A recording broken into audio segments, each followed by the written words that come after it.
예, 이제 오늘 저는 에덴의 회복 그동안 시리즈로 말씀을 나눴던 그 마지막 순서로 결혼과 가정에 대하여 말씀을 나누고자 합니다.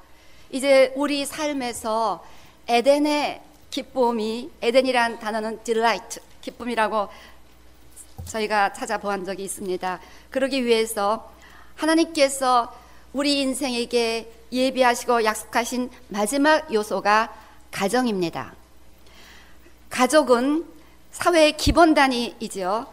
그래서 여러 번 들으셨겠습니다만 모든 문화의 말기 증상 중에 하나는 가정이 붕괴되면 결국 국력이 약해져서 나라가 멸망되는 수많은 히스토리를 우리는 알고 있습니다. 현재 미국이 당면하고 있는 가정의 위기는 지금 현재 정부가 셧다운 되느냐 디폴트 되느냐 이런 것보다 사실은 더 심각한 문제이고, 가정의 위기로 인해서 국력이 총체적으로 약해진 결과라고 볼 수 있겠습니다. 우리는 하나님께서 만들어주신 결혼의 존엄성과 그 신성함을 잃어버리고 있는 시대에 살고 있고, 많은 사람들이 결혼의 가치를 혼돈하고 있습니다. 오늘 본문에서 우리는 최초의 결혼에 대하여 배우게 됩니다. 본문에서 말씀하시는 포인트는 결혼은 하나님께서 처음부터 디자인하시고 세워주신 하나님의 선물이고 하나님의 작품이라는 것입니다. 그래서 지구상 최초의 부부는 에덴 동산에서 허니문을 가졌고, 꿈같은 신혼생활을 그 안전한 기쁨의 동산인 에덴 동산에서 시작하였습니다. 그래서 하나님께서는 지금도 그 하나님의 사랑하는 자녀들이 결혼을 통해서 이런 에덴의 기쁨을 누리기를 원합니다. 그런데 실질적으로 우리는 많은 결혼들이 그 같은 기쁨을 누리기보다는 오히려 갈등을 통과하고 있다는 현실을 인정하지 않을 수가 없습니다.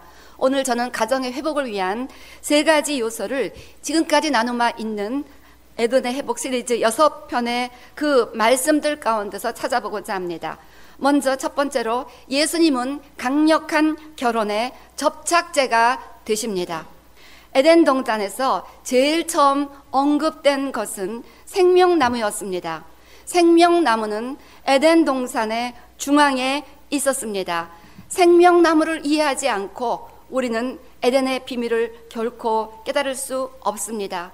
에덴 동산 첫 번째 시리즈에서 살펴보았듯이 생명나무는 생명의 떡이신 예수님을 예표합니다. 생명나무의 실과를 먹는다는 것은 예수님을 믿고 마음을 다하여 예수님을 사랑하는 것입니다. 가정에서 에덴의 기쁨을 회복하기 원한다면 무엇보다도 가족원들이 예수님을 인생의 우선순위로 모셔드려야만 합니다. 그러면 예수님께서는 강력한 글루의 역할을 하시면서 모든 가족원들을 하나로 만들어 주십니다. 24절 말씀처럼, 이러므로 남자가 부모를 떠나 그 아내와 연합하여 둘이 한 몸을 이룰지어다 해서 이 연합하다, join together, be united, 이 단어는 단단하게 악어로 붙이다, 아주 뗄래야 뗄 수가 없듯이 이 직물에서 씨줄과 날줄이 서로 엮여서 끊어질래야 끊어질 수가 없는 이런 패브릭을 이루는 것처럼 그렇게 강력하게 결속되는 것을 의미합니다. 그래서 하나님께서는 결혼이라는 기관을 처음으로 만들어 주실 때 절대로 나뉘어질 수 없는 연합의 특성을 부여해 주셨습니다. 그래서 마태복음 19장 6절 말씀처럼, 이제는 둘이 아니요 한 몸이니 그러므로 하나님이 짝지어 주신 것을 사람이 나누지 못할지라, 하나님이 하나로 만들어 주신 것을 인간이 강제로 나눌 수가 없다고 말씀하고 계십니다. 근데 이렇게 결코 끼어들 수 없는 unbreakable marriage는 오직 예수님을 통해서만 가능합니다. 오직 나 같은 죄인을 구원하신 그 하나님의 은혜, 나의 죄를 용서하시기 위해서 하나님의 아들이 나에게 생명을 희생하셨다는 이 구원의 은혜를 깨닫지 않고는 우리는 진정한 용서와 용납을 배울 수 있는 길이 없습니다.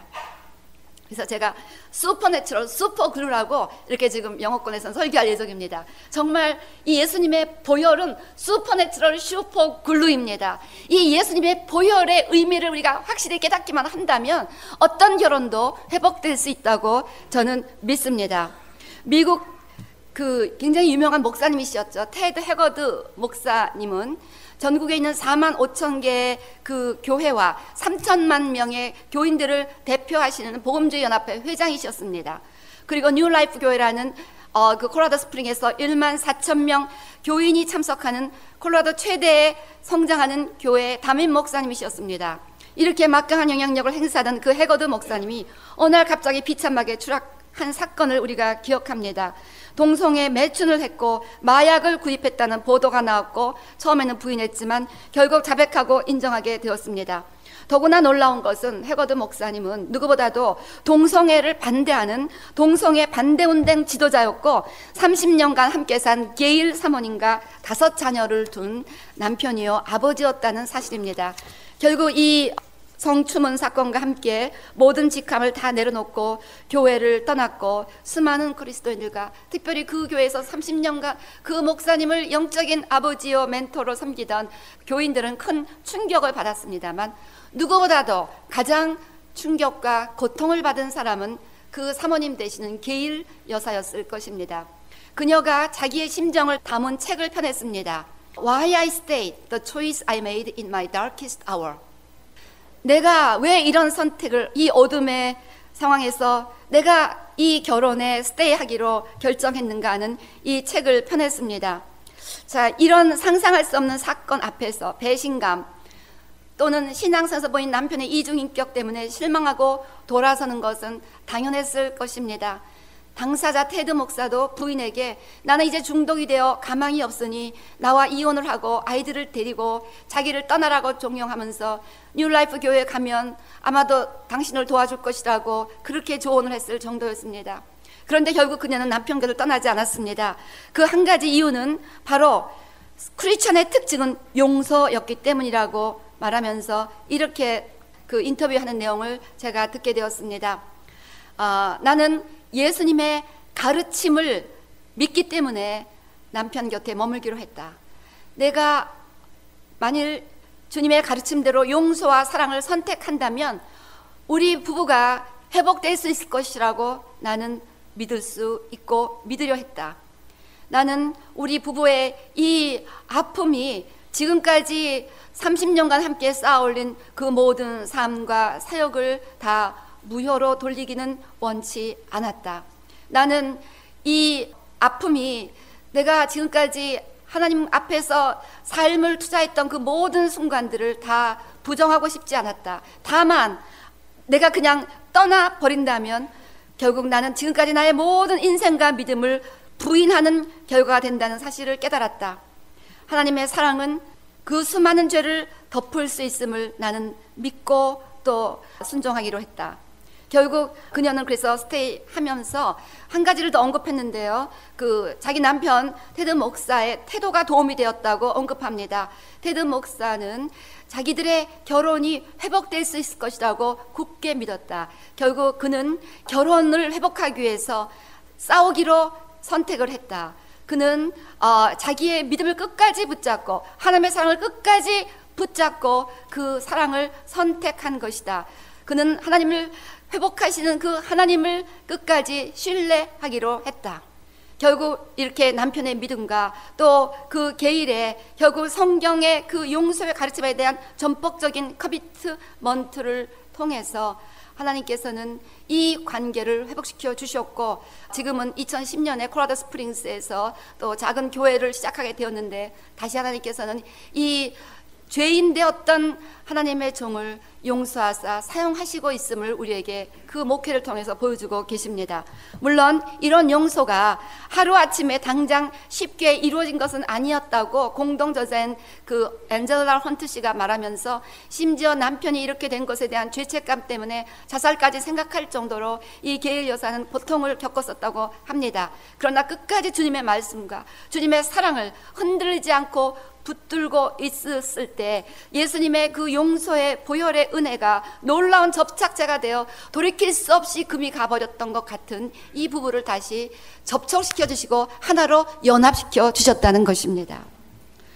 우리의 연약함 때문에 우리는 유혹에 지기도 하고 결과적으로 결혼 생활은 파경에 이르는 것처럼 보이는 순간을 통과하기도 합니다. 그렇지만 우리가 끝까지 주님을 신뢰한다면, 예수 그리스도 그 용서의 은혜를 우리가 깨닫고 믿으려 한다면 하나님께서는 우리의 죄를 용서해 주시고 또 용납할 수 있도록 그 가정을 회복해 주신다는 것입니다. 예수님은 우리의 결혼을 하나로 연합시켜 주시는 강력한 접착제가 되시기에 예수님 없이 어떠한 결혼도 절대적으로 안전할 수는 없습니다. 때문에 우리는 반드시 예수님을 깊이 우리 마음의 구주로 영접해야만 우리는 계속해서 증가하는 그 결혼의 기쁨을 누리게 될 줄로 믿습니다. 지난주에 우리 교회 미아라는 6살짜리 소녀가 할머니에게 이렇게 말했다는 전화를 받았습니다. 걔가 할머니한테 이렇게 말하더래요. 어젯밤에 내 마음을 예수님께 드렸어요, 할머니. I gave my heart to Jesus last night. Grandma, when did you give your heart to him? 할머니는 언제 할머니의 마음을 예수님께 드렸어요? 라고 물어봤는데 갑자기 기억이 안 나더래요. 저는 그 얘기를 듣고 너무 감동이 돼서 그 꼬마 아이를 좀 바꿔달라고 그랬습니다. 그래서 미야, how did you give your heart to Jesus? 어떻게 네 마음을 예수님께 드렸지? 그랬더니 미아가 이렇게 대답합니다. I just prayed. 근데 얘가 어떻게 기도했는지 I gave my heart to Jesus last night. 이 꼬마가 이렇게 말하더라는 거예요. 그래서요, 정답입니다. 정말 시리어스하게 기도하면서 주님, 오늘 나는 내 마음을 주님께 드리는 날입니다. I will remember today. 그러면서 한번 나중에 그 꼬마가 When did you give your heart to Jesus? 그러면 대답할 수 있게 해주시기를 바랍니다. 그래서 이렇게 확실하게 예수님을 우리 마음에 드리면 주님이 확실하게 우리 삶에 들어오셔서 놀라운 접착제가 되어 우리의 깨어진 가정 안의 관계뿐 아니라 우리 삶의 모든 하나님 안에서 맺어진 관계들을 회복시켜 주실 줄로 믿습니다. 다음으로 하나님의 말씀은 결혼의 울타리가 됩니다. 우리가 에덴 동산에서 두 번째로 묘사되었던 선악을 알게 하는 나무에 대해서 배운 적이 있습니다. 하나님께서는 아담에게 모든 것을 먹을 수 있지만 선악과만큼은 먹지 말라고 금하셨습니다. 선악과의 교훈은 우리 삶에 절대로 넘어서는 안 되는 wall, fence, 경계가, 바운더리가 있다는 사실입니다. 때문에 우리가 결혼 생활에서 그 안전함과 하나님의 보호하심과 기쁨을 누리고 한다면 그 벽을 깨어버리지 말아야 된다는 것입니다. 하나님의 말씀을 깨버린다는 것은, 불순종으로 깨버린다는 것은 우리를 보호할 든든한 벽을 깨버리는 것이기 때문에 사단이 마음대로 들락날락하면서, 사단이 오는 것은 죽이고 도둑질하고 멸망시키는 것이기 때문에 결혼 생활을 파괴하고 계속해서 고통을 줄 수뿐이 없다는 것입니다. 그래서 절대적으로 이제 그 부분은 하나님의 그 말씀 안에서 살아가도록 최선을 다하여, 말씀이 yes 하면 무조건 yes, 말씀이 no 하면 무조건 no, 말씀대로 그 규정대로 살아가는 삶을 결단하시기를 주의 이름으로 축원합니다. 그 말씀의 경계 안에서 살기로 결정하면 그 말씀은 강력한 월이 돼서 여러분들의 결혼을 어떤 순간에도 결국은 보호하시고 회복시켜 주실 줄로 믿습니다. 미국이 공립학교에서 십계명과 기도회를 없애기로 결정한 그 1962년 이후 보여지는 통계는 참으로 놀라운 미국의 타락을 말해줍니다. 윌리엄 베넷이 2011년 연구 보고를 담은 Leading Cultural Indicator라는 책에 의하면 1960년 이후 폭력 범죄가 560% 증가했고, 미혼모로 태어난 아이들이 400% 증가했고, 이혼율은 4배가 되었고, 홀부모 밑에서 자라나는 아이들의 수가 3배로 늘어났고, 10대 자살률이 200% 증가했다고 합니다. 그 아이들에게서 말씀을 제거해버리니까 막 사단이 막 들어와서 그 아이들의 삶을 이렇게 파괴하고 있다는 것입니다. 말씀을 든든하게 지키도록 계속해서 말씀을 가르치고 말씀대로 살기로, 말씀의 월을 넘어가지 않도록 계속해서 가르친다면 말씀이 테두리가 되어 보았기 때문에 사단의 공격에서부터 그 모든 자녀들과 가정을 지켜주실 줄로 믿습니다. 사단이 이브를 유혹했을 때 첫 번째 시도는 하나님의 말씀을 의심하게 하는 것이었습니다. 창세기 3장 1절 말씀처럼 하나님이 참으로 너에게 모든 동산나무의 열매를 먹지 말라 하시더냐 라고, 하나님 먹지 말라고 했는데 진짜 그랬나? 내가 뭐 잘못 들은 거 아닌가? 이렇게 또 의심하게 했습니다. 그러다가 이제 말씀을 아예 부인하게 합니다. 3장 4절 말씀처럼 너는 정령 죽지 아니하리라. 하나님은 죽는다 했는데 완전히 말씀을 디나이 했습니다.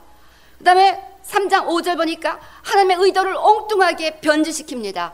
너희가 그것을 먹는 날에는 너희 눈이 밝아 하나님과 같이 되어 선악을 알 줄을 하나님이 아심이라고 말씀을 지멋대로 해석했어요. 그래서 결국은 말씀을 버리게 했습니다. 사단이 쓰는 술수는 그때나 지금이나 별로 다르지 않습니다. 먼저 하나님의 말씀을 의심하게 하고 부인하게 하고 변제시키며 스스로 위안을 삼게 하면서 결국 말씀을 떠나고 버려서 자기네가 죽이고 멸망시키고 지옥으로 끌고자 결국은 그렇게 말씀을 파괴하고자 우리 삶에 들어온다는 것입니다. 테드 목사는 결국 이 결혼은 아담과 하와의 결혼이지 아담과 존이나 아담과 베드로의 결혼이 아닙니다. 남자와 여자의 결혼이라는 이 남자와 여자 안에서만 허락된 결혼 안에서의 성관계라는 하나님의 말씀을 아주 확실하게 버렸습니다. 그랬더니 그 모든 것 명성과 존귀함과 그 모든 아름다움을 한꺼번에 다 잃어버리게 되었다는 것입니다. 그렇지만 다행히도 그의 아내 게일은 끝까지 이 말씀을 붙잡고 순종하고 믿으며 결국은 남편을 회복시키고 결국은 가정을 회복시키는 사역까지 회복시키는 그 사명을 감당할 수 있게 되었다는 것입니다. 때문에 부부 중 한 명이라도 끝까지 하나님의 말씀을 붙잡고 말씀 앞에서 결단하고 말씀대로 살 것, 말씀을 믿고 순종하며 말씀을 붙잡고 있으면 그 말씀이 결국은 능력 가운데 가정을 회복시키실 줄로 믿습니다.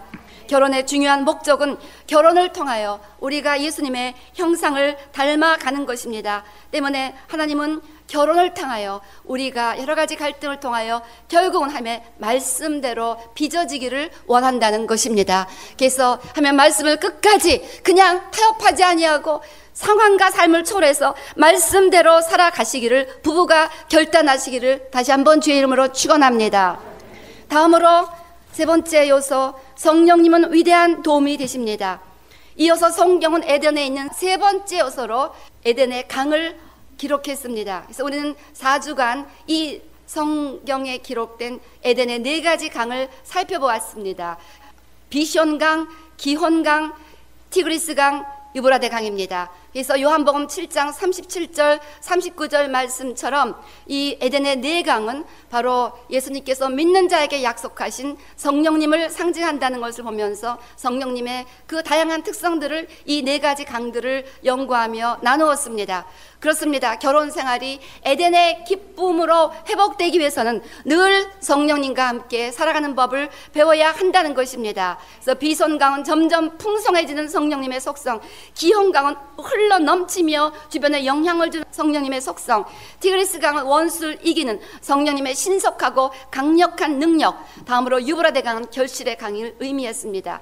이처럼 성령님이 결혼 생활에서 함께 하실 때 우리의 결혼을 통해서 우리는 점점 풍성하고 차고 넘쳐 주변을 축복하며 범사에 승리하며 열매를 맺을 수 있도록 도와주신다는 것입니다. 하나님께서는 처음에 어떻게 결혼을 디자인하셨습니까? 창세기 2장 18절 이렇게 기록합니다. 여호와 하나님이 가라사대 사람의 독주하는 것이 좋지 못하니 내가 그를 위하여 돕는 배필을 지으리라. 즉 사람이 혼자 사는 것은 좋지 않다는 것입니다. 물론 기도하기 위해서 혼자 있어야 될 필요가 있지만 항상 혼자 있는 것을 좋아한다면 something wrong, 좀 잘못되었다는 것입니다. 우리는 만남을 필요로 합니다. 우리 삶을 누군가 나누어야 한다는 것입니다. 고통을 나누면 고통이 반이 되고 기쁨을 나누면 기쁨이 2배가 됩니다. 그래서 하나님께서는 아담을 위하여 돕는 배필을 만들어 주셨습니다. 히브리어로 돕는 배필이라는 단어는 에젤입니다. 에젤은 구약 성경에 약 35번 나오는데 3번은 군사적인 용어, 2번은 하와를 언급하는 데 사용되었고 나머지는 하나님의 도움을 묘사할 때 사용되었습니다. 그래서 이 에젤이라는 의미는 하나님이 인간을 도와신 그런 단어예요. 그래서 예를 들면 굉장히 많지만 몇 가지 보면 신명기 33장 7절 말씀처럼 유다에 대한 축복은 이러하니라 일렀을 때 여호와여 유다의 음성을 들으시고 그 백성에게로 인도하시오며 그 손으로 자기를 위하여 싸우게 하시고 주께서 도우사 help, 이것이 바로 에젤이라는 뜻입니다. 그 대적을 치게 하시기로 나나다. 주님의 그 도우심은, 에젤의 도움은 대적을 이기는 강력한 도움입니다. 우리 또한 시편 20편 2절에서도 성소에서 너를 도와주시고 시온에서 너를 붙드시며, 하나님이 이렇게 그 하나님의 보좌에서 우리를 도와주시는 그런 에제르를 의미합니다. 또한 시편 121편 1절 2절도 내가 산을 향하여 눈을 들리라, 나의 도움이 어디서 올꼬, 나의 도움이 천지를 지으신 여호와께로서다. 하나님이 그 천지를 지으신 하나님께서 도와주시는 그 도움이 바로 에제르인데, 놀랍게도 하나님께서는 아내들을 향하여 You are 에제르라고 말씀하셨다는 것입니다. 그래서 아내는 이렇게 탁월한 도움을 가지고 남편을 돕기 위하여 처음부터 만들어졌다는 말씀입니다. 이와 같은 아내의 역할이 잠언서 31장에 있는 것을 제가 언젠가 그 칼럼에 올린 적이 있는데요. 이 본문에서 우리 한번 잠언서 31장 한번 열어보시기 바랍니다. 그 에제르로서의 아내의 역할을 설명하는 대표적인 본문이 되겠습니다. 여기 31장 10절부터 보면요, 누가 현숙한 여인을 찾아왔겠느냐, 그러면서요 그 살아있는 동안에 남편에게 선을 행하고 악을 행치 아니하며 그는 양털과 사물과여 부지런히 손으로 일하며. 이 사람이 보면요 사업가였어요. 사업가. 그래서 16절도 보면 밭을 간품하여 사며 그 손으로 번 것을 가지고 포도원을 심으며, 그래서 18절 자기의 무역하는 것이 이로운 줄을 깨닫고 열심히 일했다는 것입니다. 이렇게 해서 열심히 사업해서 번 돈으로 20절 보니까 불쌍한 자를 도와주고, 이렇게 해서 자기 가정을 아름답게 꾸며갑니다. 23절 보면 그 남편은 그 땅의 장로로 더불어 존귀한 자가 되었습니다. 그래서 그 남편이 능력과 존귀로 옷을 입고 이렇게 이제 아내를 칭찬합니다. 29절 덕행 있는 여자가 많으나 그대는 여러 여자보다 뛰어난다. 자식들도 또 어머니를 그렇게 칭찬합니다. 그래서 이 여인은요 보니까 사업가였어요. 비즈니스 어머니였습니다. 그러면서 열심히 가정을 아름답게 이끌어갔던 놀라운 가정주부였고 어머니였고 아내였습니다. 그런가 하면 또 사람들에게 말씀도 가르치기도 했습니다. 그래서 이런 놀라운 그 역할을 통해서 정말 에제르, 하나님이 도우신 그 놀라운 에제르로서 남편을 도왔고 가정을 세웠다는 것을 알 수가 있습니다. 어떻게 이 연약한 여인으로서 이 모든 것을 이렇게 훌륭하게 감당할 수가 있었습니까? 답은 30절에서 발견할 수 있다고 생각합니다. 고운 것도 거짓되고 아름다운 것도 헛되되 오직 여호와를 경외하는 여자는 칭찬을 받을 것이니라.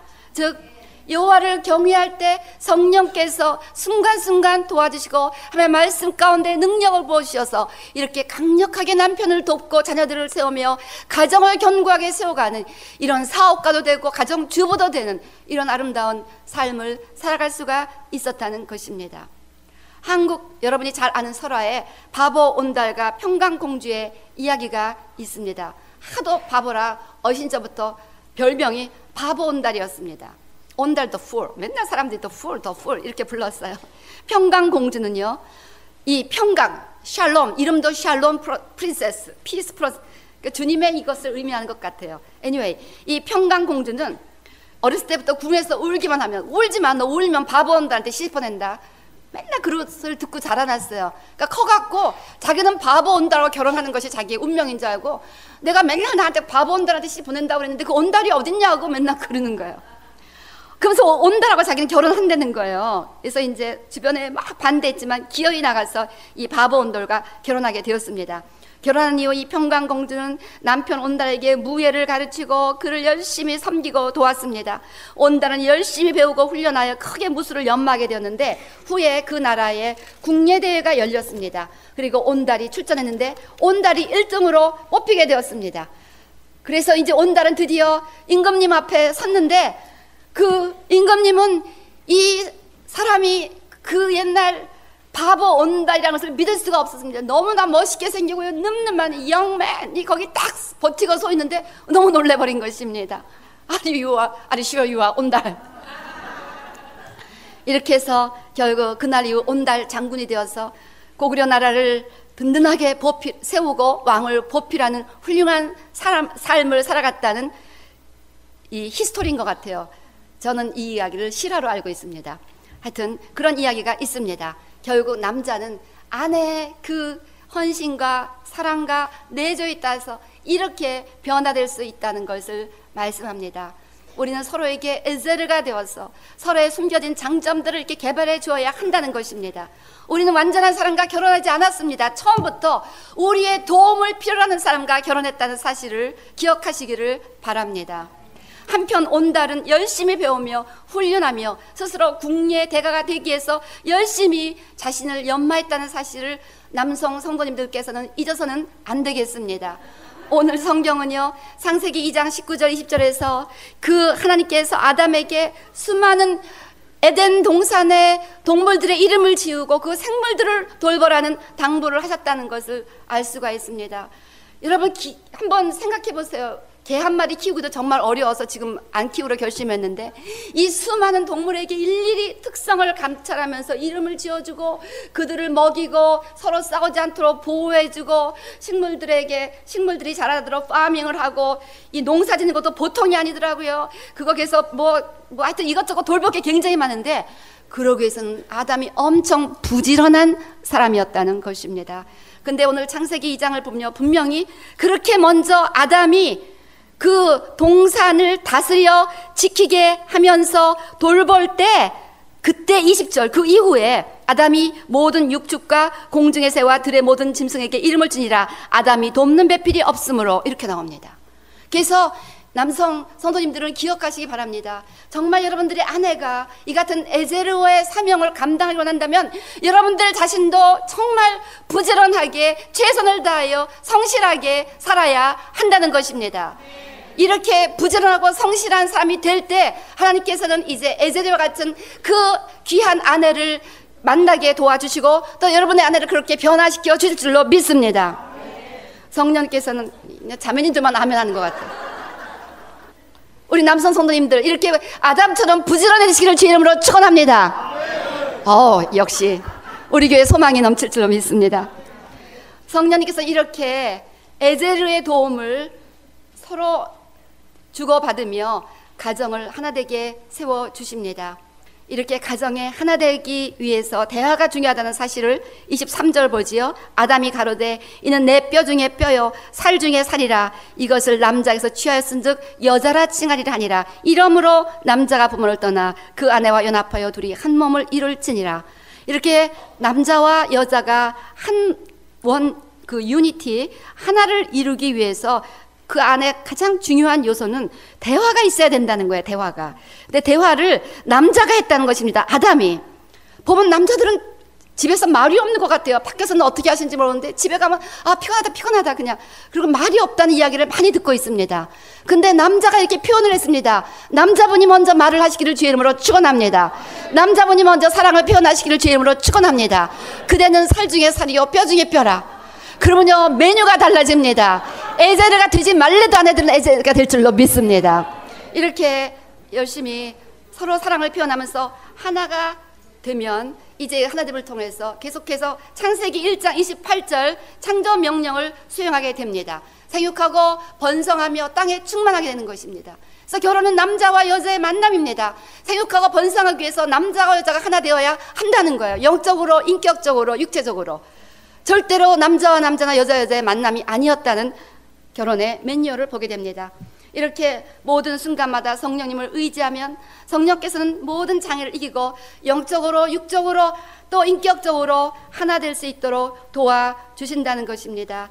그 테드 해거드 목사님 게일은 목사님의 사모님인 게일이 이렇게 말합니다. 내가 사람들에게 말씀드리고 싶은 것은 이것입니다. 우리가 결혼에 참으로 깜깜한 순간을 지나갈 때 절대로 우리는 혼자가 아니라는 것입니다. 하나님이 우리와 함께 하셨습니다. 우리는 하나님을 신뢰해야 됩니다. 우리가 하나님을 신뢰할 때 하나님은 어떠한 어려움 가운데서도 우리를 버리지 않으십니다. 하나님과 함께 우리는 절대로 혼자가 아니라는 사실을 여러분들에게 말씀드리기를 원합니다. 그렇습니다. 결혼 생활에 갈등이 있는 것 주님이 아십니다. 때문에 주님이 우리와 함께 하십니다. 결혼은 남자와 여자와 예수님의 연합입니다. 때문에 우리 성령님과 동행하면서 끝까지 소망을 갖게 되시기를 바랍니다. 하나님께서는 이처럼 우리에게 결혼이라는 놀라운 선물을 주셨습니다. 그런데 이 사단은 이 세상을 파괴하기 위해서 가장 기본 단위인 결혼부터 파괴하려고 가지가지 공격을 하고 있습니다. 흔히 결혼에 4가지 계절이 있다는 말이 있습니다. 처음에는 로맨스의 계절입니다. 로맨스의 계절입니다. 모든 것이 스윗, 해피, 아이디얼, 이상적으로 보입니다. 다음으로 이제 현실적인 문제에 눈을 뜨게 됩니다. 남편이 무능해 보이고 여자가 별로 아름답지도 않은 거 보이고, 이렇게 이제 뭐에 깍지가 씌어서 결혼했다가 이제 깍지가 벗겨지는지 그런 현실적인 계절이 다가오게 됩니다. 그래서 이제 season of reality, 그러면서 점점 불만이 마음속에 쌓여갑니다. 그러다가 드디어 권태기가 옵니다. 더 이상 결혼 생활이 흥미롭지 않고 자주 마타 일어나고 자꾸 바깥에 눈을 돌리고 싶고 바깥에 있고 싶어지는 그러한 시간이 주어지고, 또 결혼을 후회하기도 해서 season of regret이라고 부르기도 합니다. 후회의 계절이다. 내가 껄껄껄, 내가 그때 그 사람하고 결혼할걸, 뭐 이런 거. 그래서 한번 바꿔볼까, 그런 생각도 한번 해보는 거예요. 결혼하다가 우리 이혼합시다라는 생각 안 한 적 있습니까 혹시? 저는 해본 적이 있습니다. 정직하게 말해서 한 번쯤은 그런 생각을 했을지도 모릅니다. 그런데 참으로 감사한 사실은 우리가 끝까지 예수님을 붙잡고 하나님의 말씀을 붙잡고 성령님의 도우심을 의지하며 나아간다면, 결혼을 처음부터 만들어주신 그 하나님께서는 4번째 계절인 season of renewal, 회복의 계절로 인도해 주신다는 것입니다. 이 시기에 부부는 더 성숙하고 견고한 사랑을 경험할 수가 있습니다. 이 계절에 느끼는 그 사랑과 신뢰는 처음 로맨스 타이밍에 느끼는 달콤한 신혼의 행복에 비할 수 없이 풍성하고 견고한, 그 우리의 영혼을 참으로 부욕해 하는 그러한 행복입니다.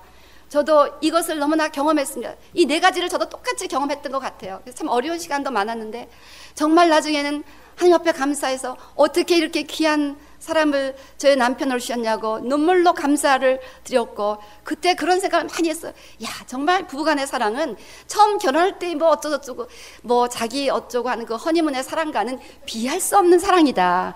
이 무조건 unconditional trust, 무조건적인 그 trust, 의지, 그 사랑은 정말 처음과 비할 수 없는 그러한 사랑이라는 것을 깨닫고 감사했던 기억이 납니다. 그렇습니다. 반드시 이 시기에 우리가 들어가게 되어 있습니다. 여러분이 지금 어떤 시기를 통과하고 있는지 모르지만, 여러분이 하나님을 믿으신다면 결혼을 만들어주신 그 하나님이 그러한 시기로 여러분을 인도하신다는 사실을 반드시 믿게 되시기를 주의 이름으로 축원합니다. 반드시 그러한 시기로 우리는 들어가야만 합니다. 그래서 하나님께서는 결혼을 통하여 당신의 영광을 나타내기를 원하십니다. 하나님께서 결혼을 만들어 주셨기 때문에 이제 우리가 하나님을 믿으면 하나님은 이제 결혼을 통해서 당신의 그 모든 거룩함과 사랑과 영광을 보여주기를 원하신다는 것입니다. 성경은 남편과 아내의 하나됨을 교회와 그리스도의 신비한 연합으로 설명하고 있습니다. 이 세상은 이 같은 이상적인 결혼을 보기를 원하고 있습니다. 우리가 예수님의 은혜와 그 말씀의 능력과 그리고 성령님의 도우심을 의지하며 살아가면 반드시 같은 아름다운 가정을 이루게 되고, 이 아름다운 가정을 위협하는 이 세상에 보여줌으로 말미암아 세상이 그래도 가정에 대한 소망을 가질 수 있도록 우리는 이 가정을 지키고 하나님의 뜻을 이뤄야 할 사명과 책임이 있다는 것을 꼭 믿게 되시기를 바랍니다. 어쩌면 현재 같은 가정을 갖고 있지 않는 분도 있을 것입니다. 은사를 따라 혼자 살도록 또 선택받은 분도 계십니다. 그렇지만 우리에게는 영적인 가족이 있습니다. 구약에서는 하나님이 육적인 그 결혼을 통한 가정을 만들어 주셨고, 신약에서는 예수님을 통해서 영적인 교회를 만들어 주셨습니다. 이 땅의 가정도 또 교회의 가족도 에덴 동산에 있었던 3가지 요소를 기억한다면 우리 모두의 삶에서 에덴의 기쁨을 누리게 될 것입니다. 다시 한번 이 3가지를 복습하기를 원합니다. 저를 따라서 말씀하시기 바랍니다. 예수님은 가장 강력한 결혼의 접착제이시다. 하나님의 말씀은 결혼의 강력한 울타리이다. 3번째, 성령님은 범사에 도움을 주신다. 부디 예수님의 은혜를 굳게 붙잡으시고 말씀의 울타리 안에서 사시며 성령님과 동행하시면서 여러분의 개인과 가정 위에 이 에덴의 기쁨이 회복되시기를 주의 이름으로 축원합니다.